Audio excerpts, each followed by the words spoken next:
Thank you, man. I'm not looking at the cameras, guys. So if you have a question, just feel free to unmute yourself and pipe up.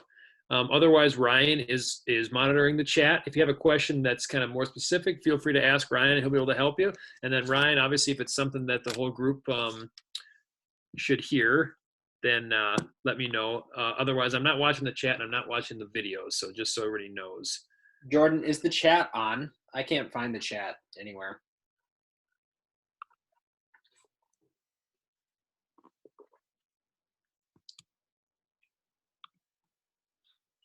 I'm looking, and I'm new. I'm brand new to Zoom, so I don't know where the settings are on it at all.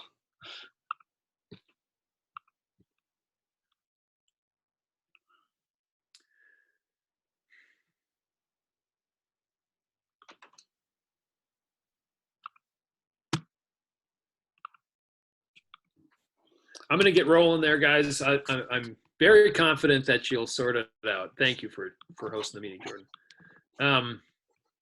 So the first thing that we want to talk about tonight, guys, is, as you might imagine, what our plan is as a team for just implementing some of the COVID-19 guidance that's come out from the Minnesota Department of Health. And they actually just updated the Nordic ski guidance like on the 30th. So some of this stuff is pretty new, even if you've been following some of it. They gave us an updated guideline on the 30th. And so we'll go through some of that stuff. And I didn't really know exactly where to start, so I'm just going to jump into it. And the first thing I'd like to talk about is the sort of self-monitoring guidelines. Obviously, you guys can read all this yourselves, but there's a couple pieces I want to point out. And the main takeaway is, if you are a sick athlete, if you're feeling any of the COVID-19 symptoms that we're all familiar with now, you need to stay home from practice. And as much for the safety of yourself and your family as for the safety of our team. And so I would say, when in doubt, if you're feeling cruddy, stay home. Likewise, if anyone in your household or who you've been in real close contact with is feeling crummy, you need to stay home too. And we're going to just ask that you get them and anybody in your household COVID-19 test. Hopefully it's a rapid test so you can find out right away, but if not, you're out of practice for a few days until you get those results.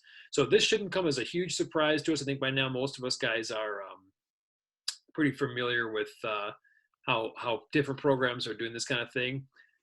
But again, just asking you to monitor your own symptoms, and please stay home from practice if you need to. Sorry, hang on just a sec. Anybody can give Jordan the instructions on how to turn on the chat. Should be in settings, right?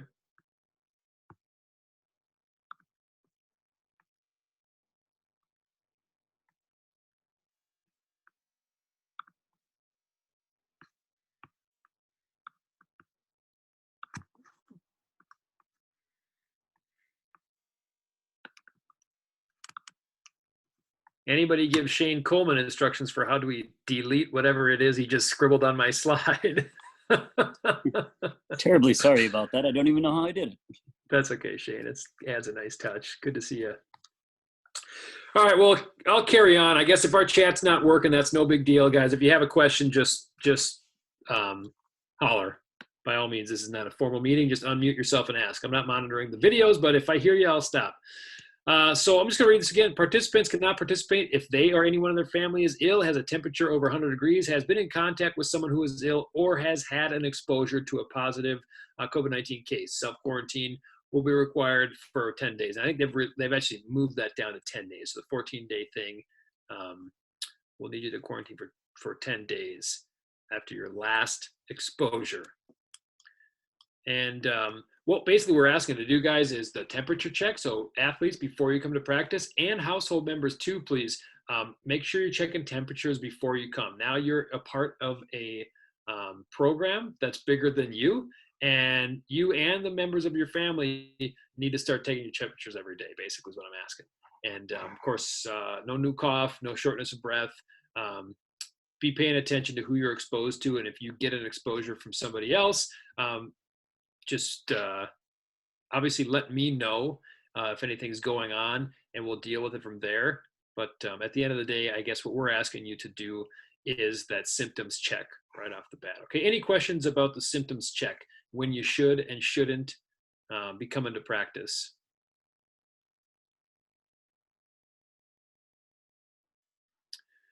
I don't think I mentioned it, but do let me know. Don't just stay home and not tell me. I'm the person that you should be talking to. Coach Vogel, if you don't know me, I'm sorry, I should introduce myself. I'm the head coach of the team. If you have an exposure, if there's a reason you're missing practice, if you're feeling sick, anything at all that's going on, you need to let me know. And a good way to let me know is on InstaTeam. And we've been using that for a little while now. Hopefully you're starting to get comfortable with it. You can also email me, and we'll go from there. But do let me know, please. I'm the first point of contact on any of that stuff. Okay, so how we're going to break the season down is, as you may have guessed, we'll be in pods this season. And until further notice, those pods are going to consist of 25 or fewer skiers, and the coaches don't count in that number. And we look right now like we're going to have 3 pods of about 16 to 18 skiers. So nice numbers there. There'll be some moving between those pods based on coach's discretion, but basically the pods are made up of first year skiers is 1 pod exclusively, brand new skiers. If you're brand new to the team, if it turns out that you're brand new to the team and we didn't know that you've been skiing for 4 years and you're looking real good, we'll move you up. Okay. There's another pod that's kind of second year skiers and some in between sort of skiers. And then there's a 3-year and returning skiers pod. So that's basically how it goes. If I can be really, really blunt with you, please don't take this personally. It's nothing at all personal. It's not a reflection of you, but we've got slowest, middle, fastest. Okay, just to make that real easy. And that is for the sake of being able to more or less ski at a generally similar pace so that I'm not getting way strung out, and so that the coaching staff can address any emergency that comes up, obviously just coaching and just for sticking together in general. We're splitting siblings up. So if you want your siblings to be in the same pod, that's absolutely okay. We didn't take siblings into consideration when we made the pods. So if it's a situation where your son or daughter is a brand new skier and maybe there's a returning skier in a different pod and you'd rather they be together for exposure reasons, perfectly understandable. Not a bad idea. We just had to weigh out safety of COVID versus safety of getting kids separated. If you want us to put the siblings together, just let me know and we'll put them down skiing with the kind of like slower pod.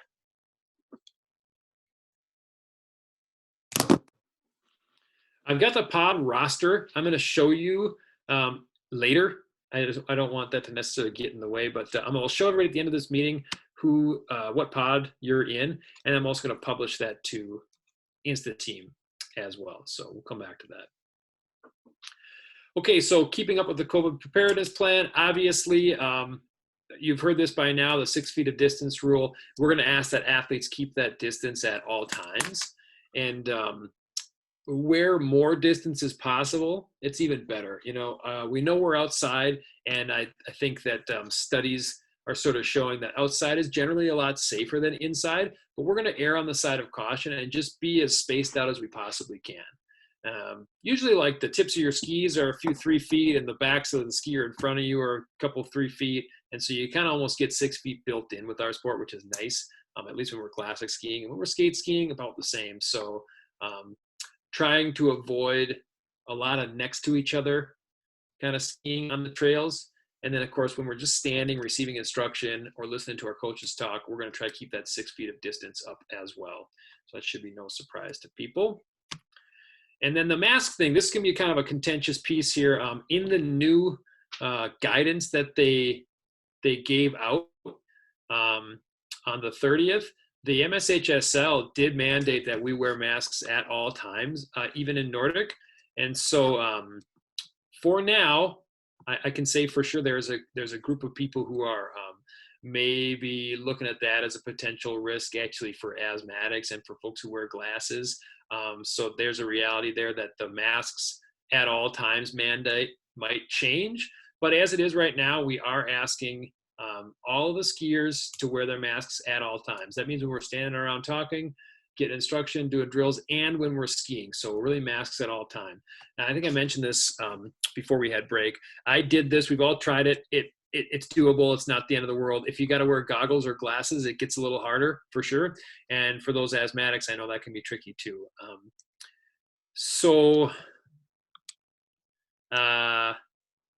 Hey guys, on the text, would you guys mind getting that text of something? I keep getting your notifications here, coaches. You guys text each other without me on it, would you? Thanks. So anyways, the acceptable face coverings are cloth face mask, paper face mask, and the buff is a kind of like one of those things where a lot of the studies have shown that maybe the buff is not the most effective face covering. So if you're going to wear a buff, it needs to be thick enough to where you can't see light pass through it if you hold it up to light. Same with your face masks. The other thing with the buff is, I think one of the nice things about the buff in general is it's easy to pull down and pull up. But since we're at this moment in time asking you to leave it up and not be pulling it down, we're going to try to steer folks away from the buff. Now, if you show up to practice tomorrow and all you've got is a buff, that's fine. No one's going to harass you about it. But you might sort of start thinking about, hey, can I get a cloth mask that's going to be comfortable, that works for me? Because that is sort of the direction we're heading right now. Like I said, if anything changes on this, we'll let you know. One thing I can tell you that for sure will not change is we're not going to be changing the mask mandate when we're not skiing. Okay, so it might change that we don't have to wear a mask while we're actively skiing. But we'll always, unless something miraculous changes, we'll always be asking you to wear masks when you're not actively moving. So it's a good habit to get into practice of just like having that mask on, getting used to wearing it all the time. And then if it comes to a time when we don't have to wear it when we're moving, you'll just kind of pull it down. But for now, plan on skiing with the mask on. Now, I put in here my own exception, which is an athlete with asthma can provide the team with a doctor's note saying they can't wear a face mask. That isn't stated explicitly in the guidance from the high school league, but I just don't feel comfortable putting an athlete in a mask if it's going to cause them an asthma attack. So if that's an issue, let's talk. Just shoot me a message saying, hey, we're gonna pursue a doctor's note. In the meantime, here's this skier. They've got asthma. They're not gonna be able to ski with a mask on. They tried it. They can't do it. Let me know that you're working on a doctor's note, and then try to set up for a doctor's note in the next couple of weeks. I put here, we recognize the challenge of this for sure. It's a difficult one, I know. But for now, we are going to be asking that everybody does it. And so please just do your very, very best to protect those people around you. Even if you're thinking to yourself, there's no way anybody could get sick. While we're outside, we shouldn't have to wear masks. It's silly. You can have that opinion and we'll respect it. But while you're skiing with us and the team, you are going to have to be respectful of the policy as it stands right now. So does anybody have any questions about the mask thing or any other items that we talked about in the one more slide here with the COVID thing. Two more slides, sorry. Any questions about the mask or anything we've talked to up until this point?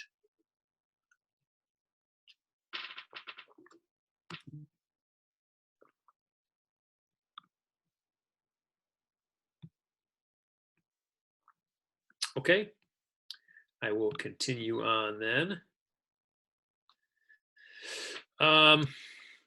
Skiers, we're going to ask you guys to try not to socialize too much outside of practice. That means carpooling. If it is like the only way that you can get to practice is by carpooling, then please, please, please wear your masks while you're in the car together. And if you want to take that one step further, we would highly recommend that you crack the windows and get some air flowing through the car. Okay, so masks on, windows down. I know it's cold. You're in your ski clothes anyways. Let's just do our very, very best to keep everybody healthy. Unfortunately, this season, we're not going to be able to host any pasta parties for safety reasons. So I know that's a drag for some people, but let's just remember to try to be grateful that we are going to get together and ski together. So that's awesome. And then captain's practices aren't going to be allowed this season either. That being said, if you want to text your buddy and get together to go skiing, you can do that. Try to keep it safe and try to keep it people from within your pod if at all possible. Now, if you want to go skiing with your friend who's not in your pod, obviously we don't have the capacity to stop you from doing that. All we can ask, guys, is that you continue to try to be careful. To me, that means try to keep your masks on as much as possible when you're skiing outside the team. Just be careful. Don't be riding in cars together with your masks off, that kind of thing. You remember from the fall, a couple of teams got into some sticky situations because they were having parties and stuff together, and then the whole team gets sick, and then we got to shut the whole thing down. So let's try to avoid that from happening. And I guess just to kind of, as a side note, the whole purpose of all of this stuff that we just talked about, guys, isn't to make your life harder. The whole point is, frankly, from a practical standpoint, if somebody in pod A gets sick and we have to end up shutting that pod down for 10 days or 2 weeks or whatever it is, if we've been careful and if we've been considerate of the other folks on our team, that's the only pod that we'll have to shut down, and we wouldn't have to shut the whole team down. So I know some of this stuff seems like a pain, but if you come into it from the perspective of like, I'm going to keep my friends and their families healthy, and I'm going to keep my friends in their pods skiing, I think it's going to make it a lot easier for you to kind of like adhere to some of this guidance, right? Come at it from a place of, here I am being considerate, respectful, and kind to my teammates and their families, and I think we'll do just fine. There is a return to play protocol in effect. So if you do get COVID, we'll follow this, but I'm not going to go ahead and read through this all right now. Should somebody on the team come down with COVID, then we will go through these steps in order to come back. Kind of like the concussion protocol, the return to play concussion protocol you might be familiar with.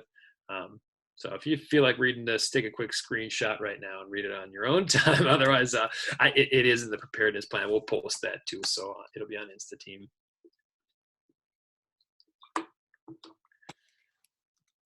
Okay, one thing that's going to be new, that's it. That's it for the COVID stuff, guys. That's our whole preparedness plan. Actually, that's not true. There's one more piece we're going to talk about, which is how we're going to enter and exit our locations. But does anybody have any questions about just like how we're going to try to keep each other healthy? Anything that you want to add, maybe from your own perspective, in support of our plan here? Questions at all?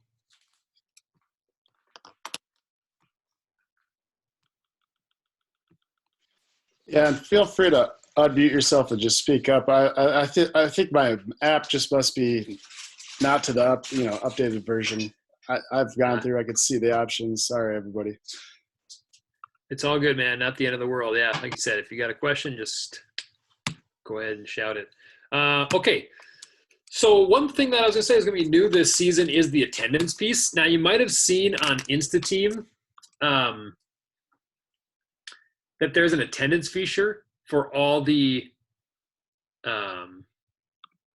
events. I'm just trying to work on how to share my screen. I'm not even going to bother.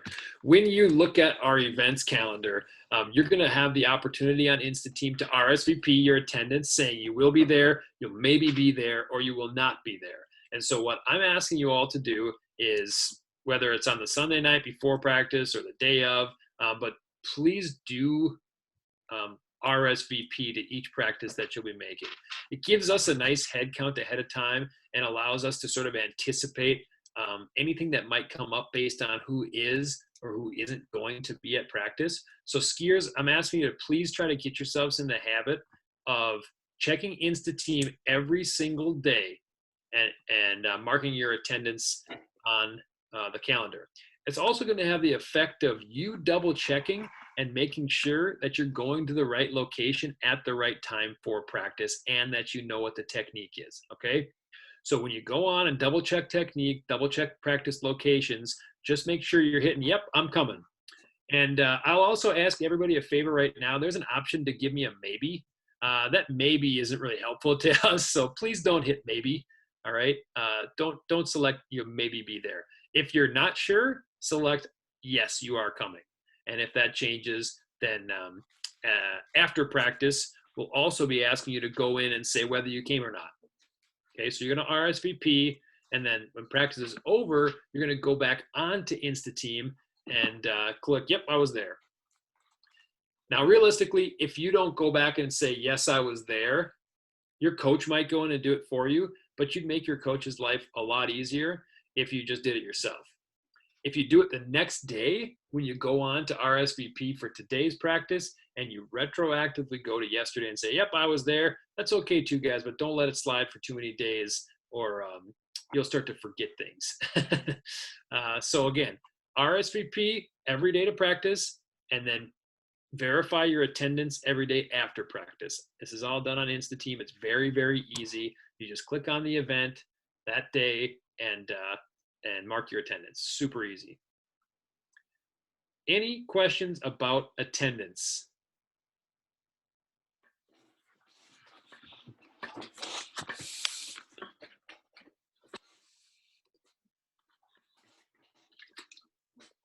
All right, carrying on.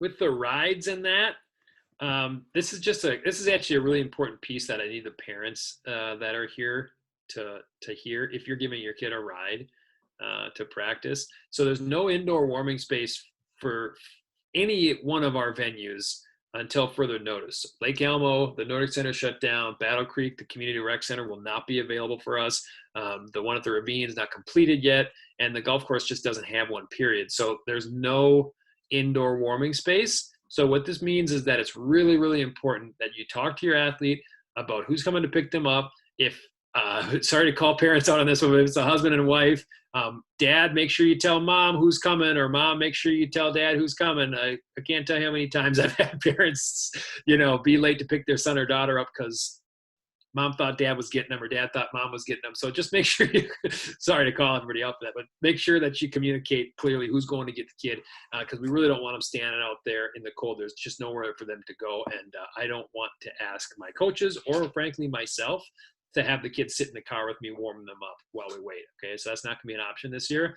So just make sure you know who's coming to get you and when. And then please, please, please, if you're picking up an athlete, come 10 minutes early. If we end up getting done a little bit early and the kids are standing around, if you're already there, then you're good to go.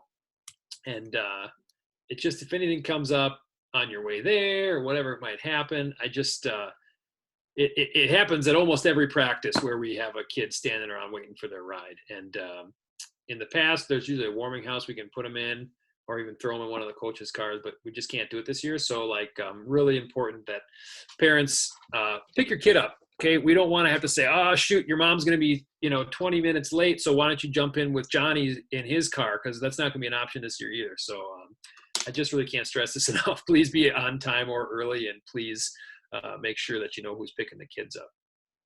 Any questions about that?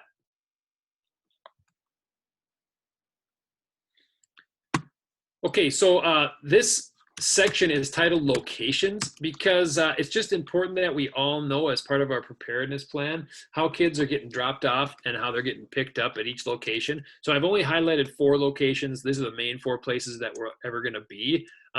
We just had a coaches meeting before this meeting and sort of changed our thinking about Battle Creek.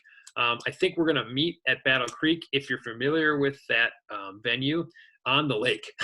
And what we'll have at each one of our spots is some cones. If you were with the mountain bike team, you're familiar with this. We'll have a cone that says A-Pod, and if you're on A-Pod, you go look for that cone, and you kind of congregate, obviously socially distant, with the other members of that pod, sort of around that cone and with your coaches, and wait for everybody to show up, and you'll take off from there. And so at Battle Creek, this says drop off from the baseball fields to the right. That is wrong. I'll be changing that. Actually, we're going to have, as you enter the parking lot for the Battle Creek Community Rec Center, look to your left and you'll see the cones, either right there by the warming shed, or by the grooming shed, or even a little further down in the pond, because now the pond's got real nice thick ice on it, so we can definitely spread out and get plenty of room and be very socially distant down there in the pond. And then the same thing with the pickup. We're going to have the riders sort of congregating around their pod's cone until they sort of see their ride coming, then they'll take off. Obviously, the whole thing is just to try to keep any cross-contamination from occurring between the pods. So Battle Creek, sorry for the confusion there. Enter the community. Yeah, go ahead, Ray. Yeah, quick comment. I know in the past the address for Battle Creek has been wrong on the website. I honestly haven't checked this year to find out if it's correct or not, but I know a lot of times new skiers end up at the wrong spot. Yep. Yeah, good call. It is accurate. I have made sure. But if you're going to Google Maps the Battle Creek location, you're looking for the Battle Creek Community Rec Center. It's at 75 Winthrop Avenue. And I think we're there on Friday of this week. So double check. But the instructions and the directions are definitely clear on InstaTeam. Thanks for that, Ray. Okay, Lake Elmo. Our normal meeting spot for Lake Elmo by the Trailhead building, and actually on InstaTeam there's a pin dropped right on that too. So if you plug in the address that's on InstaTeam for Lake Elmo, it'll get you right where you need to go, which is the Nordic Center Trailhead building. And again, you'll show up, and there'll be pods spread way out in the kind of infield area, or the stadium area there by the Trailhead building.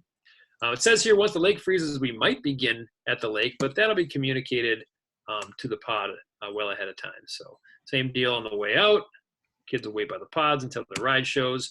At the ravine, there's construction happening where we would normally meet. So you do go in. Now you enter off 19 rather than entering off kind of that frontage road off of Highway 10. If you're familiar, the Cottage Grove Ravine's got a new entrance, and you go off of 19.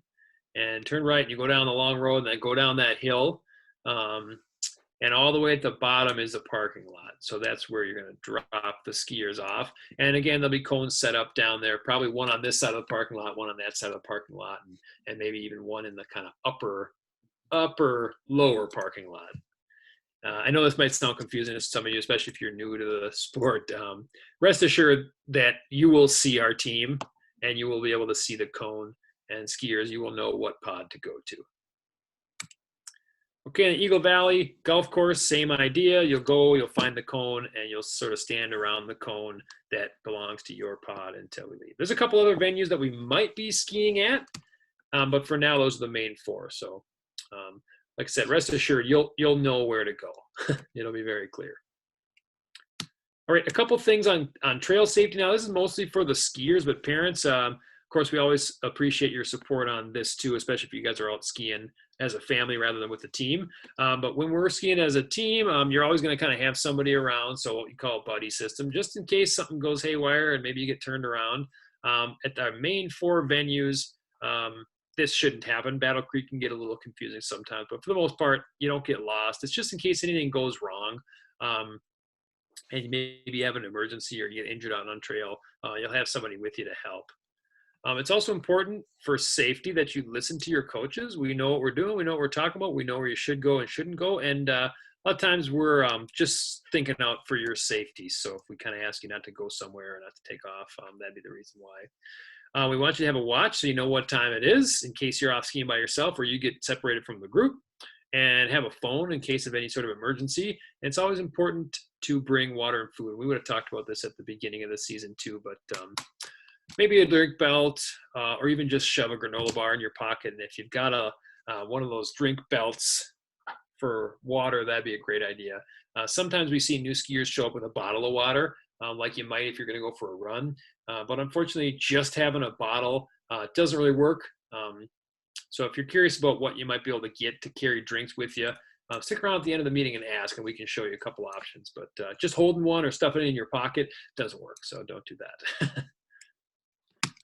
Some more safety stuff with the equipment, guys. Clothes, new skiers, we talked about this, returning skiers. I think for the most part, you've figured out what's warm enough and what's too warm. And we're asking you to avoid cotton.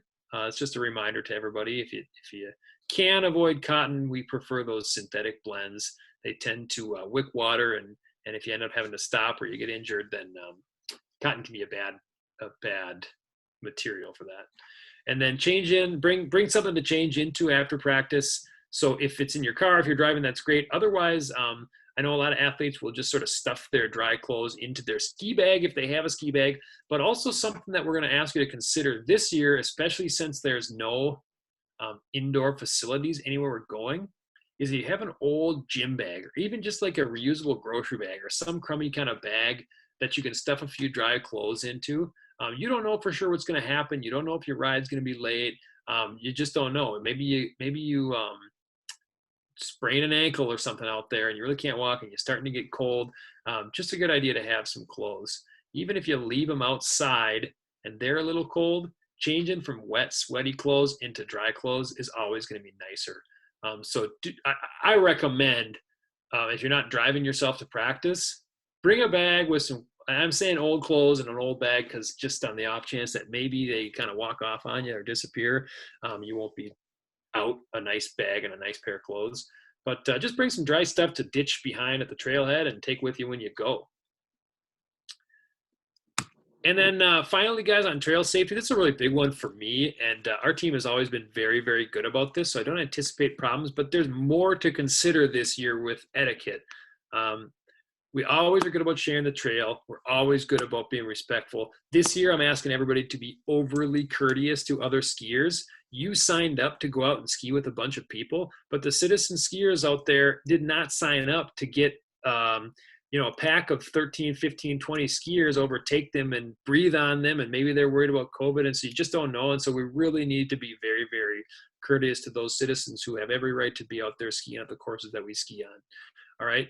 We want to be kinder to them than they might be to us. There's more of us, there's fewer of them, and we are representing a team. So really, really important to us that we share the trail carefully and conscientiously, meaning conscientious of other people's concerns over COVID. The person that you pass on the trail might have a health concern that you don't know about. And so you just have to assume they do and be as courteous to them as possible. All right. If people want to get past you, pull over to the side. All right. If you're coming up behind a citizen skier and they're going real slow and you're going real fast, please just say, hey, passing on your left or passing on your right. Okay. And it's not necessarily because you're worried about scaring them or whatever. It's like you want to give them a second. If they got a mask, they want to pull up. You're going to have a mask up already. If you don't have your mask up, you need to make sure that it's up when you pass those folks or when they pass you. Okay. That's super important.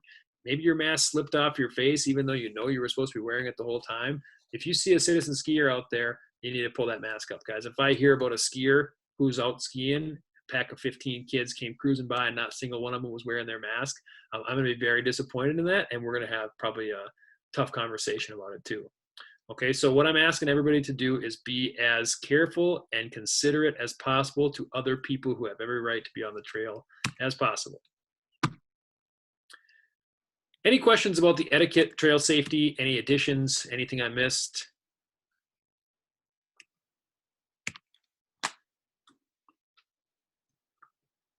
Just a quick question.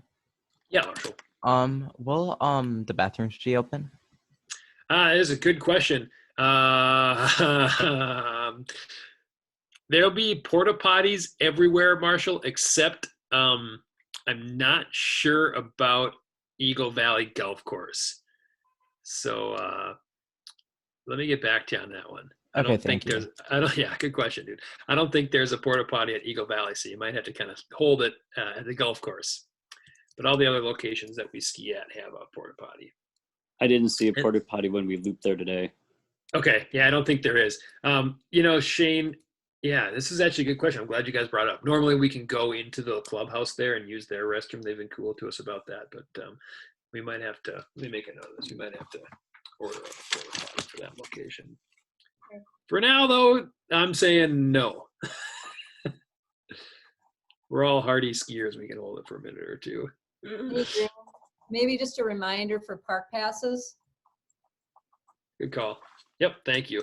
Yeah, if you're gonna, so we'll be skiing at Lake Elmo and Cottage Grove Ravine often, and you need a Washington County Parks Pass if you're gonna park there. If you're just dropping your skier off, you don't necessarily need to purchase that pass, but anybody who's driving and parking there, you do need to have a Washington County Parks Pass. If you're, yeah, and I can think we're all under 18, so we're not gonna buy their ski pass. They're pretty strict about that at Washington County. So if you haven't gotten a parks pass yet, before we ski at Lake Elmo or the Ravine, you are going to want to have that because they will get you. They always do. It's like his only job. He loves catching people. All right. Anything else? Thanks for the input, guys. Just make sure you're registered through Smart School as well. Otherwise, you cannot practice with us. Yes. Thanks for that reminder. Yeah. Got to be registered in order to practice with us. Okay, the waxing, this is just one last thing that parents, you guys might have to be involved in this a little bit because we're not doing it in the wax room. this year. The wax rooms are closed until further notice. So normally we'd go in and prep our skis in the wax room. It was a lot of fun. This year you're going to have your own fun waxing your skis on your own. We recommend liquid glide wax for the glide piece. Now, skiers, everybody had a little bit of an introduction to what this is and how to use it. One of our virtual practices before break, so hopefully they kind of know what I'm talking about. But the glide wax, that's the one that we remember we kind of dabbed on and rubbed it in. It's like a liquid, and you kind of let it dry, and then you brush that out. And, you know, it says here you should do that every 3 or 4 times you go out skiing. Or if the conditions change drastically, you're going to want to pick a glide wax that fits more appropriately to your temperature. You know, a general way though, I think you could pretty safely just do this a minimum once a week. So if you want to think to yourself, hey, Sunday's the day that I'm going to prep my skis for the week, you'll probably be okay with your glide wax for that. If you're really finicky like me, and you want to always have the right glide wax for the temps, you'll do it more often. But at the bare minimum, let's make sure we're doing it once a week, because at the very least, that's going to help protect the skis.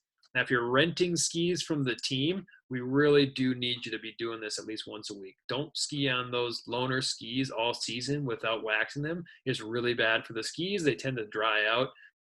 So please take care of our equipment and glide wax at least once a week on those. And then kick wax, same thing. You want to kick wax before you get to practice. So normally we just all pile around and grab the box of waxes and start waxing our skis. But in order to try to kind of avoid some of that close contact this year, we're just going to ask you to prep your skis ahead of time. You can do it at home while you're listening to your teacher drone on and on, or you can do it just before practice. You can even do it at the venue right before we go skiing. Just do it by your car, okay? If you're going to be waxing right when you show up, let's try to avoid a ton of congregating, or at the very least, make sure you're standing by your cone if you're waxing last minute right there. And also going to ask everybody to try to limit the sharing of any waxes. So like if you do kick wax on location, let's not be passing that kick wax back and forth, okay? Unless you've got some sanitizer you're going to spray it down with every time. Let's not be doing any sharing of that stuff. So that is why we're going to be selling wax to everybody who wants. Actually, before I say that, I just do want to point out that we have agreed as coaches that we're not going to use fluorinated glide wax this year. So that's a no-no. If you're going to go buy wax, don't buy fluoros. You can't race on it. If anybody sort of finds out somehow, not that they would or could, but if they found out that you were racing on fluorinated waxes, you'd be disqualified. So if you're new to the sport and you don't know what I'm talking about, just make sure that if you go to buy some wax, it doesn't say fluoro on it anywhere. And you should be fine. If you talk to a salesperson and say, hey, we're skiing in high school, they'll know not to sell you fluoros. Kick waxing, it's done pretty much every day that we classic ski, unless we get like a solid week of 20s, which we have right now. You can ski on blue all week, and that's great. You wouldn't necessarily have to reapply kick wax every day, just as it sort of wears out. We'll talk about this more with the athletes. Don't have to waste everybody's time with that per se. Yeah, so we're selling kick wax. This was some information on this came out in the memo that I sent on Friday. But if you're interested in buying wax from us, well, it's actually buying it from Finn Sisu via us, but we're giving you a good deal on this. Finn was good enough to hook us up. So we're selling a glide wax package. If you need liquid glide wax, bring $23 to practice tomorrow. We'll sell it to you tomorrow. Okay, that $23 includes one liquid glide tube that usually goes for $20, and then a brush that usually goes for I want to say that brush usually goes for $15 or $20, so it's like a really good deal. And the kick wax package, if you need kick wax, that gets one tube of Rex Blue, one tube of Rex Red, and one cork, and that is at least a $30 value for $20. So I do recommend, if you need glide wax and kick wax, bring that check or money to practice tomorrow. We're pretty much going to try to sell these all off tomorrow. We don't want to be chasing this down all week long. So if you need wax, buy it tomorrow. You don't have to pay a booster fee this season. Normally our booster fee is $50. So this might be a good way to think about it. Now, if you don't want to buy it, you certainly don't have to. Okay, if you have your own stuff, or if you've got a different plan, or you want to go somewhere else and buy it, by all means, you do not have to buy this from us. Maybe you just need glide, but you don't need kick. You can do that. Maybe you just need kick, but you don't need glide. You can do that too. We're not making Quick any question, money off Drew. this. So, yeah. So with 2 skiers, how long should this last me? 1 month, 2 months? No, that'll get you through the whole season. Oh, okay. Yep. For Even sure. with 2 That'll get skiers. you- Yeah. Okay, just making sure. Yep. If you're using it correctly, yeah, that'll definitely get. I mean, I've got tubes of this stuff that's gotten me through 3-4 seasons of skiing. All right, I guarantee I won't be using it correctly, but I'll try. Are, Who do you make the checks to? Power Nordic Boosters. PWER. Power Nordic Boosters. Thanks. Thank you. Yep. are we were we able to get this on Venmo?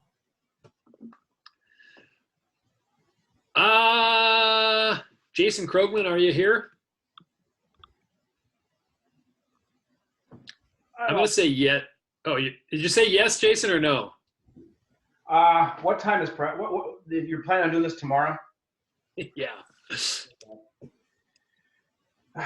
What time's practice start? 3:30. I'll be there so we can do this. You don't have to be there. Well, I just want to know if I can, It's gonna be a whole lot easier for me that way. if you're there. Well, to do it via Venmo, it'll be a whole lot easier. So we'll figure something out. All right. Well, I hear a reluctant yes from Jason Krogman. Thank you to our booster treasurer, Jason. If you want to Venmo, just make sure you say what it is that you want and what your name is. So, for example, if you're just giving 23, don't just give him $23. Say Glide Wax Package, Marshall Tetanus, like $23. Okay, I was more asking, was there a Venmo like previously for it, so we could just go? Okay. No. No, that was Thank for the park passes. And we are doing the wax at the end of practice too, so you really wouldn't need to be there at 3:30. Better. All right. Awesome. Thanks, Jason. Anybody else have questions about the wax? Yeah, I do. Could we like look up a video on how to wax if we're like unsure about a step in the process? Well, you absolutely could, Aaron, but it's funny you should ask because Tuesday night at 8 p.m., I will be hosting a wax clinic from my apartment, and I will show everybody one more time how to do all this. Included in that clinic will be a couple of professional grade videos on how to do it too. But for sure, Aaron, I'll put all that information on there if you're not able to make that Google Meet on Tuesday night. But yeah, there'll be some resources for that, and then also a Google Meet where you can hop on and get another demo. Okay. So I'll send all that info out on Insta-Team. You'll hear from me. Yep, there'll be definitely time for that. Okay, I'll go quick through the racing thing because some of this stuff is still a little bit up in the air, but I think by now most of you have heard that we're doing duels and tries. Hey, Coach, only. I got a quick question. Yeah, Drew. I was just going to ask I don't know if there's other slides on gear or not, but we tried to replace the spikes on the ski poles, and we had no problem heating up the adhesive and pulling off the spikes that were on there. But the yellow spikes that we had to put on it, the diameter of the circle was smaller than the poles. And we had a tough time getting them on. So I don't know if there are different sets or what we should do. Can you hang for a minute after the meeting and chat about it? Sure. Thank you. We can definitely sort that out. Yeah, matter of fact, I think I got it. Thanks. Yeah. So I was saying the format of racing, we're only gonna be racing against 1 or 2 other teams this season. We'll be racing once a week unless there's an exception to that. And generally our races are on Tuesdays or Fridays. There's a few more Friday races this year, actually. So I know that's not exactly awesome for some of you folks who have cabins and that kind of thing that like to get out of town on the weekends. That was sort of the best we could do this year in a weird year. So apologies for anybody that inconveniences. We do have some Friday races, though. Just wanted to give you that information as soon as possible here. So we'll be doing some wave style starts in the races, and then the masks are going to be required at all times. It says here while not racing, but it may actually also be required while we do race. So look for the information on that. That'll be forthcoming probably this week or early next week. And then spectators, another thing that's not totally settled, but I know the conference coaches and myself, we have all sort of agreed that like two spectators per household would be great. That's what they did for cross country too, and it worked out just fine. So just two. Please don't bring the whole family out for the race. Maybe mom and dad or mom and sister or whatever. And then if you can, bring your boots and bring your snow pants and go out on course. We always love to have spectators out on course at the top of a hill cheering kids on. So that'd be great, and it'll help us from congregating at the finish, which we don't want. And there will be sort of a spectators area outlined towards the finish, and so please be respectful of that. And then, of course, socially distanced with the people who are also spectating. And naturally, please do wear a mask at all times while you're spectating. Questions about that?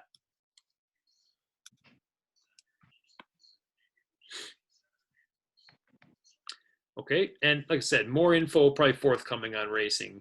We're just trying to deal with what's directly in front of us right now. Conference and sections, there's a tentative date of the 2nd of March at Battle Creek. That's tentative too. The one thing I just wanted to point out, while all skiers were in the same place, we're going to be basing all conference and all conference honorable mention on some different criteria this year, because it's almost certainly going to be impossible for us to have an 8 or 9 team conference race pursuit style like we normally do. So we're going to be basing all conference and all conference honorable mention for individuals on an overall race performance during the course of the season. So rather than boiling it all down to one final race at the end of the season, there's an algorithm that we're going to use to tabulate your overall season performance. And to be honest with you, the details of that are a little muddy to me still. So I'll let all the skiers know exactly what that algorithm looks like, what it means if you miss a race, how many races it counts, and all those kinds of questions that just don't have answers to yet. So just know that it will be important that you make as many races, if not all of the races possible this year. Okay, I'm going to stop there, and I'll be dismissing everybody who's not getting classic skis from us in just a second here. But before we go, does anybody have any questions for the benefit of the entire group that doesn't have to do with classic ski loaner distribution? Could you go over like the roster only from a where they need to meet the first night standpoint, or are you not going to do that? I'm totally going to do that. Thank you so much. I absolutely forgot to do it. Sorry about that. Thanks for bringing it up. So guys, the roster and athletes too, just know that for the most part, it's not like we were sitting here going, oh, they're fast, they're slow, they're fast, they're slow. Almost exclusively, this is based on your years of experience on the team with a little bit of moving around, mostly, honestly, just to distribute, trying to make even size pods. So please don't think of your location in the pods as a reflection of necessarily your talent or ability. It's just like kind of what we had to do. So here is roughly, you guys can see this, right? Somebody's have to unmute and tell me. I can't. Thank you. So pod A, if you see your name there, and again, I will post this on InstaTeam as soon as our meeting's over. But there are your pod A skiers.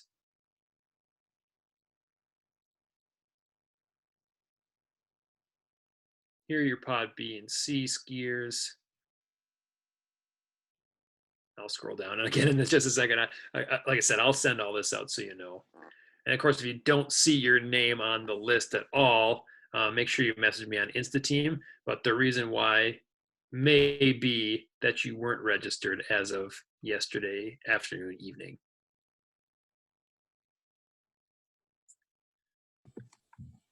Question, Drew, on Yep.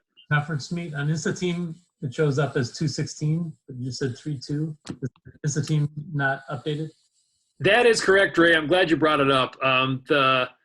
The calendar's been a moving target this year, so I would say the only thing, and this goes for everybody, the only thing that you should be looking at right now, until actually we just sort of finalized our race schedule this afternoon for like the 5th or 6th time we finalized it, but I think it's final now, and so I'll go ahead and update that as soon as I can. Probably tomorrow I'll get it all updated, but the only thing that is accurate on InstaTeam right now is the first week of practice.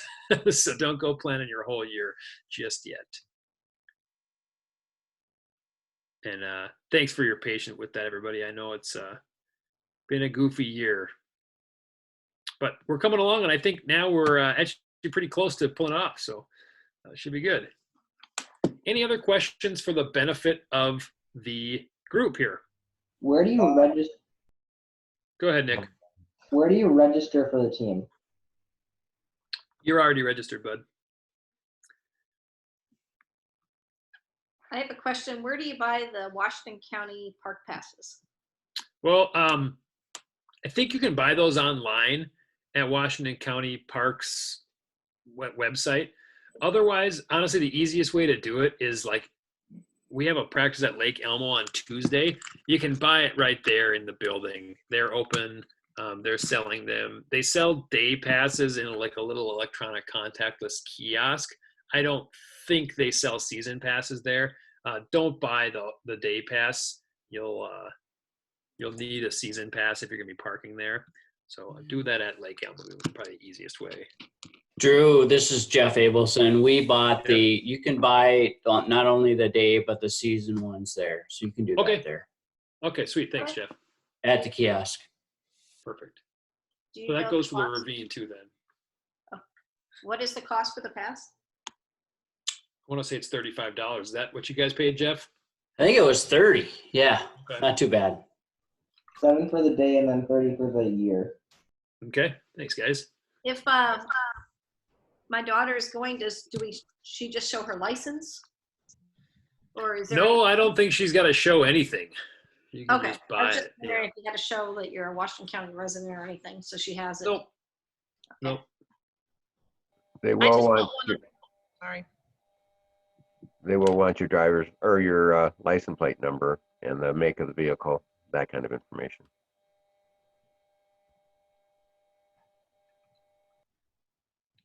These are good questions, guys. Thanks for asking. Yep, Cheyenne, what's up? You might need your license if you're getting the ski pass, but that's only if you're 18 or older.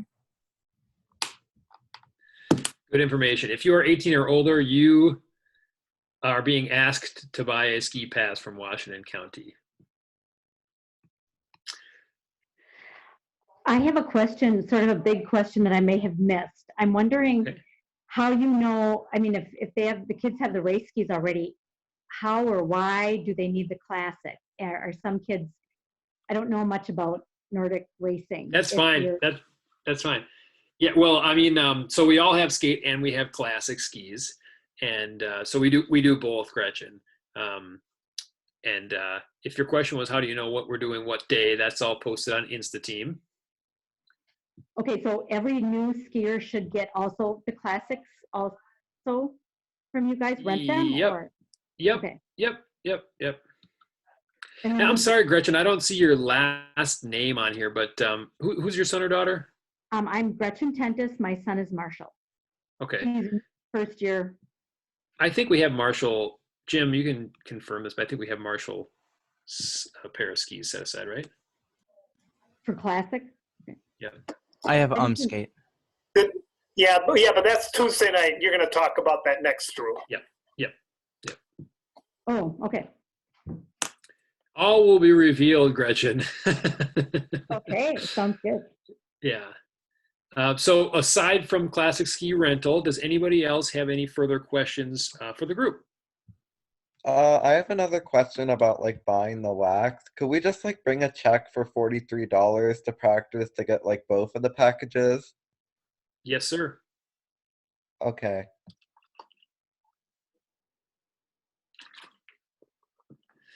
Okay, guys, if you have personal questions, the classic ski thing's not going to take very long, so just hang out and feel free to ask me afterwards.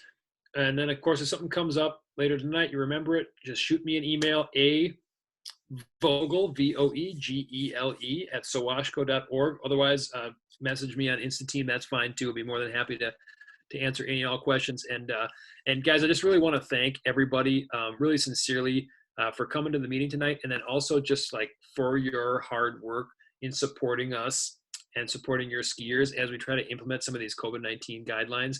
It's really important to me that we do a good job with this personally because of the people in my life who I'm trying to protect. And of course, everybody on the team has a story about who it is that they're trying to be considerate of.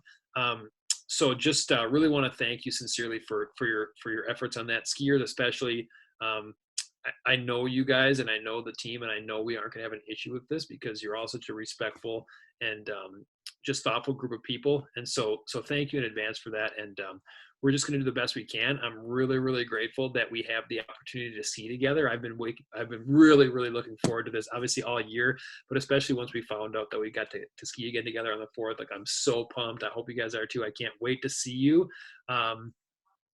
That said, I guess now's a good time as any to tell you that I got COVID, so I have it now, and so I won't be at the first week of practice, but hopefully be squared away and be back for the second week of practice. But you are in fine hands with the amazing coaching staff. So that said, I have time to answer your questions. I'm sitting at home in quarantine for a little while yet, so I'll miss you, but I can't wait to see everybody next week. And I know the coaches are all really looking forward to seeing y'all tomorrow at Eagle Valley, where we will be skate skiing. All right, skiers, everybody, you're dismissed. Goodbye. If you are sticking around because you're wondering about classic skis or you know you need to get classic skis, I'm just going to walk really quickly through that process. Matter of fact, maybe I'll hand it over to Jim. Do you want to just kind of run through this, man? Sure. So you can see it in front of you. We are going to hand out classic skis after practice on Tuesday. It's going to be at Park, 6 to 8 o'clock.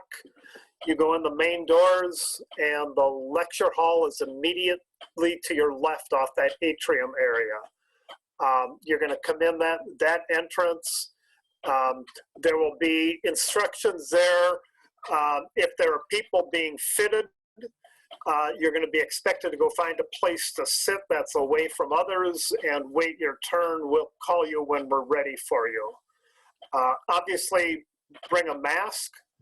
And if you gave us the $100 deposit when you got skate skis, then you don't need to bring money. If you did not do that, you need to bring a $100 check that goes to the PWER Nordic boosters. That only gets cashed if you don't turn the equipment in or if you abuse it. But we have never not given the check back or just destroyed it at the end of the year. Dale, anything to add to that, or Drew? The only thing I would add is here's the schedule. Kuhlman, sorry about that. By all means, Shane, or you guys can just bring Amelia and Jens at the same time. I don't know. You guys, I think that was an accent that we separated just so Amelia can come in when Jens comes in. Yep. Yeah. Anybody else whose siblings got separated? Looks like I don't know if I see Emily, and I see Emily. I don't know if I see Isabel. 2 columns. Ah. They're both at 740. Yep. Yep, got it. Big thanks to Jim for putting this all together. It's almost my bedtime. Sorry. Okay, guys, so that's that. So that is Tuesday after practice. That's at 6 p.m. at Park at the lecture hall. Any questions about the loaner handout? And Gretchen, I don't know if that helped clear it up for you or... So everyone needs both. Everybody needs both. So it looks like Marshall is at 7:10, he'll come in and we're going to Okay. fit him to a pair of skis that's weighted and flexed Yep. correctly for him, and then he'll have them. Perfect. I And just he'll had need the kick wax too Okay. for those. both of them. Great. Thanks. Yeah. All right. If anybody has no more questions, then I think we are good to go. I really appreciate everybody sticking around. Yep. Can I ask one question? Since we're new to this, what's the difference between the classic and the other set you already gave her? Skate skis tend to be a little bit shorter, and that's the one where you kind of almost in a skate sort of technique where you're sort of kicking on the sides, and the classic is more that traditional inline skiing that you might picture when you think of cross country skiing. And those skis are a little bit longer. They take that kind of stickier kick wax on the bottom of them to where you can kind of kick down, stick to the snow, and then glide forward. Whereas the skate skis, they just take glide wax. Okay. And then do you wear only one set? Like, is it a certain brace on certain weeks, or do you swap out your skates? Yes. I mean, your skates. I'm sorry. I don't know who I'm talking to here. Can you tell me what your name is? It's Brooke Bailey's mom. Okay, so you just signed Brooke up. That's right. Why don't you stick around for a minute once everybody else is dismissed, and we'll talk. There's a couple things I want to talk to you about. Okay. Yeah. Anybody the other else? thing I would add is that unlike when you picked up skate skis, we had them all set out. You just stopped in there, picked them up, and left. This is going to look way different because we do need to fit each skier for the skis. So we're going to have you come down. We'll have 2 stations set up. You're going to stand on the skis, and we're going to see how well you can collapse that ski. Like Drew said, we put sticky wax on the bottom of it. You need to be able to get that sticky wax down onto the snow. So it'll take a little bit longer, and we're just going to, we're going to have to be close, but we're going to have to be careful with each other. Dale, anything to add to that? No, I think that's good. Okay. Yeah, Gabby, what's up? So, is there any like specific thing that you would recommend for like holding water bottles? Yeah, give me just a second. Actually, anybody got a drink holder handy? I Hang on a have one second. that I can grab real quick. Yeah, show us, can you? Thanks. So just like you can get it at Joe's, you can get it at Finn Sisu, you can order them online. Any running store has this kind of thing. But basically, it's just a belt that you can put a water bottle into that clips around your waist. Looks like Katie's going to grab one for us. Something like that. That's a nice one. Ooh. So, think about getting one. It's not an absolute necessity, but it is a really good idea to carry water around with you. It's not, it's just in case you get dehydrated and it comes up. Obviously, you can't be sharing water bottles. So, all right. Who else has got questions about what? Hey, Coach, this is Drew Hoops, Andrew's dad again, just asking about the ski poles and how to get the tip thick. Okay, so Dale, do you got any baskets you can give to Drew? I've got a bunch here, but I can't really be bringing them to practice, I guess, now. So does anybody have a spare pair we can give to Drew? Yeah, that'd probably be the best solution. Let me grab them from him tomorrow night, and we'll just switch him out with one of my pairs until we can get the baskets. The diameters do vary by ski brand, so we need to make sure we get the right diameter. Yeah. Do you mind? Not at all. Thanks. Okay. Thank you, Dale. Drew, I have a question. This is Kendra Ruby and Brody's mom. Okay, so I have not registered the kids through this school yet. Okay. And I was just wondering, do you know what the $170 is going toward? I'm just wondering why they haven't like decreased that price. Yeah, it's going towards paying the coaches. Oh, okay. I guess that's a big piece of it, and that's I know I felt the same way, especially when we were doing virtual practices. It was like, why are we paying all this when we're doing virtual practices only? Yeah. And I know a big part of it is like the athletics departments have like run out of money, and so some of it's going towards just like helping to get the coaching staff paid.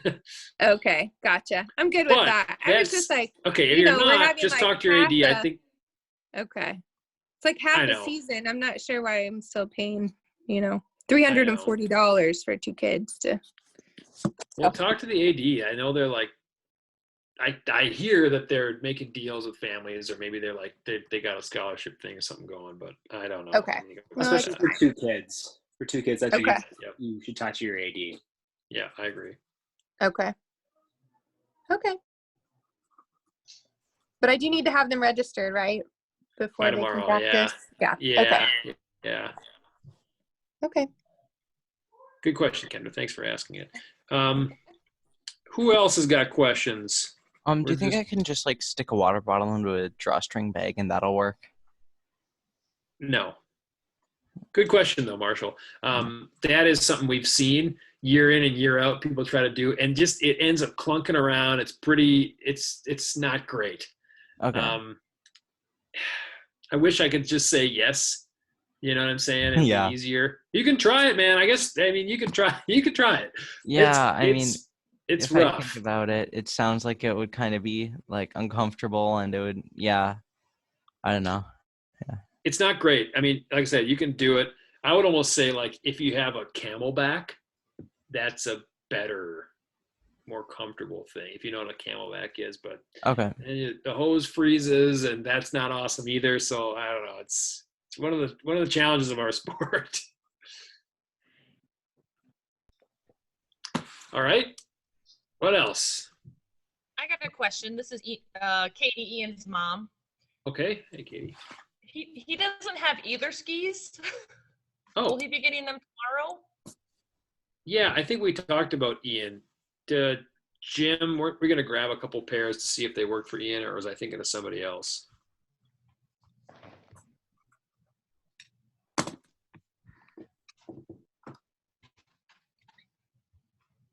Maybe I lost think Jim. you're muted. Jim, I think you're muted. Yeah, I don't think we have a weight for Ian, do we? I think we do. I think he's at 100. We do have, yeah. Yeah. And we've got Ian. Yeah. So Katie, we've got Ian scheduled to be fit Tuesday at 6:20. So we've got classic skis for him. Yeah, and we'll just pull out. I think we talked about this, Jim. You and I talked about this. Yeah, I wonder is now Jordan's going to the wax room tomorrow, right? Yeah. Yeah, so I wonder if he could pick up a pair. I could give him a number on the skis to look for. Okay. And then he could bring them to practice. Sure. That's all. Yeah. Katie, did you guys manage to find boots for Ian? Yes, boots and poles and wax and Okay. stuff on the list. Awesome. Well, Jordan, so I got a little list of things for you to pick up then, Jordan, but we'll include, I know the skis that, Jim will give me the number, but it's these atomic combis we can give to him. Okay. Okay, sweet. So then that means, Katie, that he can show up to practice on Monday and we'll have something for him. Okay, awesome. Thank you. Yeah.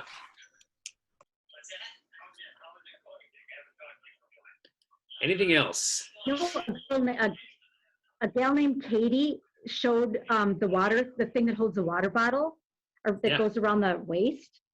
Yeah. Is she still here? That she could. I'm on a cell phone, so I was trying to scroll to see her. Hang on a second. Mine are right here. I'll go. She's not here. I'll go grab mine. Hang on. No, I'm still here. Oh, you are? Okay. So. Yeah, I can show you again. Okay. Yeah, so it's just like this. And then it has a pocket here, and it has Velcro on the back. Okay, I'm on a cell phone, so I just see 4 people at a time, but I can't find you, Katie. Okay, there you are. I see you now. Okay. Yeah. Okay. So it's just this, and I can put my water bottle in here, and they have like a small pouch. I usually keep my phone in this, and then I have a Velcro attachment. And that goes around your waist? Yeah. Waist. Okay. Because I'm a half mile away from Joe's Sporting Goods, so I doubt who knows what they have, but if anyone wants me to pick something up for them, I'm there tomorrow. I'll be there tomorrow looking for one of those things for Marshall. Well, that's really nice. I'm sure it'll be we'll let everybody fend for themselves for now, Gretchen, but thanks for offering that. But what you're looking for is a drink belt. Okay. Drink belt is the term. And some of them are a little different make than Katie's, where they don't fit a water bottle in, but they themselves are just a plastic bottle encased in cloth that hooks onto your waist, but it's still the same thing, same function. So either one's fine. Thanks. Yeah. All right. Anybody else? We're taking all comers now. Yeah. I got one. Sorry. Cambridge Whitestead. I'm trying to register him now, and it says that his sports physical is invalid or expired. So I got to get him a sports physical. So that needs to take place before I can register him, before he can practice. Is that correct? That's correct, unfortunately. Yeah, sorry. Yep. If that sports physical lapsed, then we got to get another one. Do you know if we just do those and submit that to the school, or how does that get updated? I think so, but honestly, it'd probably be a good idea to just call the athletics department at your school, because they might be able to tell you the quickest way. All right, sounds good.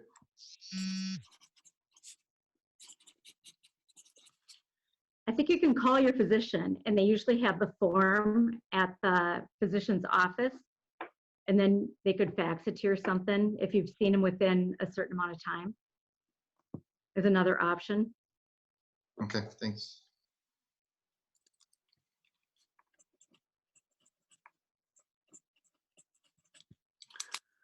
All right, guys.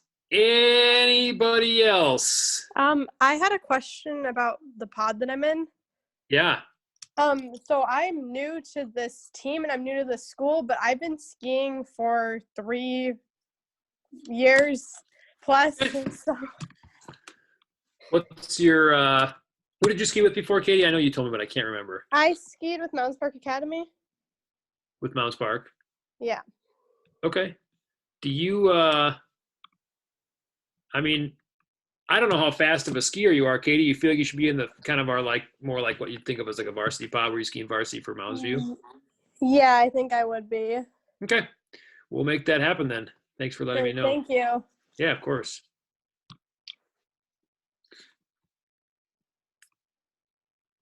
Anybody else have any questions? Okay. You're awesome. If you think of anything, shoot me a message or stick around. But everybody else, see you later.